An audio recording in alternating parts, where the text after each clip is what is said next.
Hello friends, welcome to my channel Flick Hunter. आज मैं explain करूंगा इविल डेड राइज। इसके डायरेक्टर हैं ली क्रॉनिन, जिन्होंने इससे पहले Hole in the Ground direct किया था। इविल डेड राइज का रॉटेन टोमेटोज पर स्कोर है 84%। तो चलिए शुरू करते हैं। फिल्म के स्टार्टिंग में जंगलों का व्यू ऐसे दिखाया जाता है जिसे देख के लगता है कि एक डीमन उन जंगलों में भटक रहा है, लेकिन कहानी में ट्विस्ट होते हुए ये दिखाया जाता है कि वो एक्चुअली ड्रोन शॉट था, जिसे देख के टेरेसा चौंक जाती है। It was actually a prank by her boyfriend Caleb, who was operating the drone. फिर टेरेसा केविन के अंदर जाके देखती है कि जेसिका बीमार है और सो रही है। तभी टेरेसा वहाँ एक किताब पढ़ने लग जाती है, लेकिन अचानक से जेसिका बिस्तर से नीचे गिर जाती है और उसे मिर्गी के दौरे आने लगते हैं। वो एक्चुअली एक डीमन की चाल है। टेरेसा जेसिका को बचाने के लिए उसके पास जाती है, लेकिन जेसिका अचानक से उठ के टेरेसा को पोनी टेल को जकड़ लेती है और उसके स्काल्प से अलग कर देती है। उसके बाद पोजेस जेसिका केविन के बाहर लेक के पास जाती है और कैलेब का ड्रोन लेके अपने ही फेस को जख्मी कर देती है और लेक में कूद जाती है। उसे बचाने के लिए कैलेब पानी में कूदता है, लेकिन पाली के अंदर ही उसका सर धड़ से अलग कर देती है और आखिर में खुद को लेविटेट करते हुए पानी के ऊपर उठती है, टिपिकल हॉलीवुड हॉरर स्टाइल में। इसी सीन में हम देखते हैं कि मूवी का टाइटल कार्ड इंट्रोड्यूस होता है हिल्स के पीछे से, which was a unique way to introduce the movie title. Story जाती है one day earlier Los Angeles में, जहां बेथ को पता चलता है कि वो प्रेग्नेंट है। बेथ अपने सिस्टर एली से मिलने उसके अपार्टमेंट में जाती है। उसी रात बिल्डिंग में भूकंप आ जाता है, जब एली के तीनों बच्चे कैसी, ब्रिजेट और डेनी बेसमेंट पर होते हैं। भूकंप के वजह से बेसमेंट के फ्लोर फट के वहाँ से एक होल बन जाता है। डेनी उस होल के अंदर जाके उस जगह को एक्सप्लोर करने लगता है, जहाँ उसे एक पुराने बॉक्स में कुछ डॉक्यूमेंट्स, 3 फोनोग्राफ रिकॉर्ड्स और एक एंशिएंट किताब मिलती है, जिसे हम नेक्रोनॉमिकन के नाम से जानते हैं। डेनी ब्रिजेट से कहता है कि ये किताब बहुत एक्सपेंसिव हो सकती है और जिसे बेच के हमारी सारी फाइनेंशियल प्रॉब्लम सॉल्व हो सकती है। डेनी किताब को खोलने की कोशिश करता है, लेकिन वो बहुत सारे स्पाइक से कवर्ड होता है, जिसके वजह से वो नहीं खुलता और उसकी उंगली कट जाती है और एक ड्रॉप खून उस किताब पर गिर जाता है। उसके बाद किताब खुद ब खुद खुल जाती है। डैनी किताब को खोल के देखता है कि जिसके अंदर बहुत ही बारबरिक रिचुअल्स दिखाए गए हैं। ब्रिजेट उस डरावनी किताब को बंद कर देती है और उस किताब को वापस रखने के लिए बोलती है और डैनी भी राज़ी हो जाता है। ब्रिजेट के जाने के बाद डैनी चुपके से एक फोनोग्राफ रिकॉर्ड निकाल के प्ले करता है, जिसमें कोई एक प्रीस्ट इनकांटेशन करके डीमंस को समन कर रहा होता है। उसी वक्त लॉन्ड्री से वापस लौट रही एली लिफ्ट के अंदर जाती है। उसके बाद हम देखते हैं कि उस इनकांटेशन के वजह से एक डीमन अनलीश हो जाता है और वो लिफ्ट में एली को अटैक करके गिरा देता है। तभी बिल्डिंग की पावर चली जाती है और वो लिफ्ट से बाहर नहीं निकल पाती और वो अनसीन डीमन उसे फिर से अटैक करता है।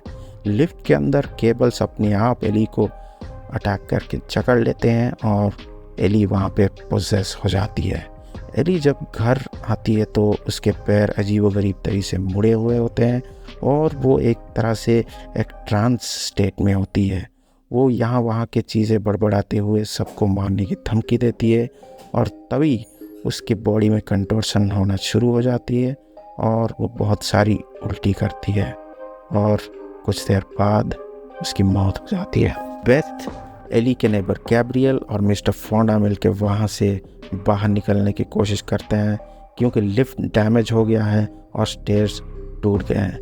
बेथ एली के पास बैठी हुई होती है, तभी एली जिंदा होकर उठ जाती है। उसे देखकर बेथ खुश भी होती है और तंग भी रह जाती है। वो सब उसको लेके पानी के टब में डाल देते हैं। तभी एली को दौरे पड़ने लगते हैं। वो टब से कूद के सीलिंग में चिपक जाती है, क्योंकि वो अभी एक डेडाइट बन चुकी है और ज़ोरों से चीख के सबको डरा देती है।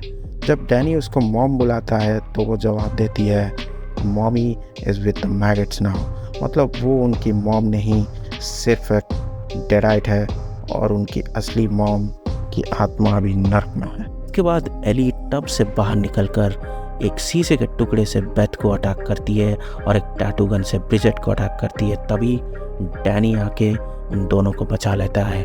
उसी वक्त उस रूम में गैब्रियल पहुंच जाता है और पोजेस एली का शिकार बन जाता है। तभी बेथ डोर बंद कर देती है। दरवाजे के बाहर हॉलवे में वो सभी नेबर्स को मार डालती है। यहाँ रूम के अंदर ब्रिजेट डैनी को जो कुछ भी हुआ उसके लिए जिम्मेदार ठहराती है, क्योंकि उसने वो किताब बेसमेंट में वापस नहीं रखा था। उसके बाद ब्रिजेट अपने रूम में जाती है और उसके आंखों और नाक से खून निकलना शुरू हो जाता है। It is a sign that she is getting possessed by an unseen force. कैसी डोर के पीप होल से देखती है कि एली उसको डोर खोलने के लिए कहती है, लेकिन कैसी खोलने से मना कर देती है। लेकिन एली उसको इमोशनली मैनिपुलेट करके डोर खुलवा लेती है। जैसे ही कैसी डोर खोलती है, एली उसका गला दबा के मारने की कोशिश करती है। तभी बेथ और डैनी आगे उसको बचा लेते हैं। बेथ डैनी और कैसी को अपने रूम में जाने के लिए कहती है और खुद किचन की तरफ जाती है, जहां वो देखती है कि ब्रिजेट भी पोजेस हो चुकी है और वो वहां किचन में बैठ के कांच के टुकड़े खा रही होती है। वो बेथ को वहां देख के उसके ऊपर चीज़ ग्रेटर से हमला करके उसको बुरी तरह से जख्मी कर देती है, लेकिन वो किसी तरह बच के निकलती है। फिर वो डैनी और कैसी पर हमला करने के लिए दौड़ती है और तभी कैसी अपने रूम में ब्रूम के पिछले हिस्से को आगे कर देती है, जो कि बहुत ही नुकीला होता है, जिसके वजह से वो ब्रिजेट के मुंह में घुस जाता है और वो वहीं चित हो जाती है। बेथ इसके बाद तीसरा रिकॉर्ड सुनती है ये समझने के लिए कि जो डेडाइट्स है उनका एक्सॉर्सिज्म कैसे किया जाए, लेकिन रिकॉर्ड सुनने के बाद ये पता चलता है कि जो वो प्रीस्ट था वो सक्सेसफुल नहीं हुआ था और बाकी सारे लोग पोजेस हो गए थे। वहाँ किचन में ब्रिजेट फिर से जिंदा होकर उड़ जाती है और डैनियल को ब्रूटली स्टैब कर देती है, जो कि मरने से पहले ब्रिजेट को आग लगा देता है। तभी बेथ के रूम में एली वेंट का यूज़ करके अपार्टमेंट में घुस जाती है। एली बेथ को अटैक करके उसके अनबॉर्न बेबी को मारने की कोशिश करते हैं, लेकिन तभी बेथ और कैसी एली के नाक में सीजर्स घोंप के वहाँ से भाग जाते हैं। बेथ और कैसी बाहर जाके देखते हैं कि हॉलवे में सभी मरे हुए नेबर्स पोजेस हो चुके हैं और वो सब एक ही बात को रिपीट कर रहे हैं, dead by dawn, dead by dawn. ये देख के दोनों जाके एलिवेटर में जाके छुप जाते हैं। यहाँ एली, ब्रिजेट और डैनी के पोजेस बॉडीज मर्ज होके एक नए क्रिएचर यानी द मरॉडर में बदल जाते हैं और लिफ्ट के ऊपर जाके बेथ और केसी को पकड़ने की कोशिश करते हैं। तभी लिफ्ट ब्लड से फिल हो जाता है और मरॉडर के वेट के वजह से लिफ्ट कोलैप्स होके ग्राउंड फ्लोर में गिर जाता है। बेथ और केसी पार्किंग लॉट में जाके गाड़ी स्टार्ट करने की कोशिश करते हैं, लेकिन गाड़ी स्टार्ट नहीं होता क्योंकि उसका बैक टायर अटक गया होता है। तभी मरॉडर आके वहाँ पहुँच जाता है और कैसी को कैप्चर कर लेता है। बेथ किसी तरह से फेंस तोड़ के उस ट्रक में पहुँचती है और कैसी को बचा लेती है। तभी मरॉडर बेथ को वुड चिपर में घुसा के उसके टुकड़े टुकड़े करने की कोशिश करती है, लेकिन कैसी वुड चिपर बंद कर देती है और बेथ बच निकलती है वहाँ से। तभी बेथ के हाथ लगता है चेन सॉ। अब कैसी वुड चिपर फिर से चला देती है और उस वुड चिपर में मरॉडर का लोअर बॉडी के टुकड़े टुकड़े हो जाते हैं और सिर्फ कटा हुआ सर बचता है। एडी का कटा हुआ सर वहाँ फर्श पे पड़े हुए बेथ को टॉन्ट मारती है, ये बोल के कि you look like mom and you will never succeed in life. Beth गुस्से में आके उस कटे हुए सर को उस वुड चिपर में घुसा देती है, जिसके चिथड़े उड़ जाते हैं। उसके बाद बेथ और केसी वहाँ से बच निकलते हैं। इसके बाद शुरू होता है अलग ही चैप्टर दोस्तों। उसी अपार्टमेंट के एक रूम में से निकलती है जेसिका। हाँ, ये वही जेसिका है जो ओपनिंग सीन में पोजेस्ड डेडाइट बनी थी और टेरेसा और कैलेब को मार देती है। और ये सब इंसिडेंट कल सुबह होने वाला है। खैर, जेसिका अपार्टमेंट से निकल के कार में आती है और तभी वो वीडियो कॉल में टेरेसा से बोल रही होती है कि we will have an amazing weekend. ये बोल के वो फ़ोन रखती है।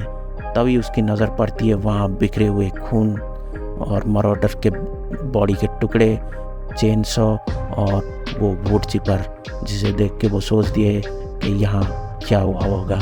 तभी तीनों डायरेक्शन से एक अनसीन फोर्स उसे अटैक करती है, जैसा कि फिल्म के स्टार्टिंग में एली के साथ हुआ था। इसके बाद क्या हुआ आप अच्छी तरह से जानते हैं। इसके बाद फिल्म का ओपनिंग सीन वाला स्टोरी आता है, क्योंकि जो ओपनिंग सीन है वही फिल्म के एंडिंग में होता है। वीडियो को लाइक करें, चैनल को सब्सक्राइब करें। बाय, जय हिंद दोस्तों।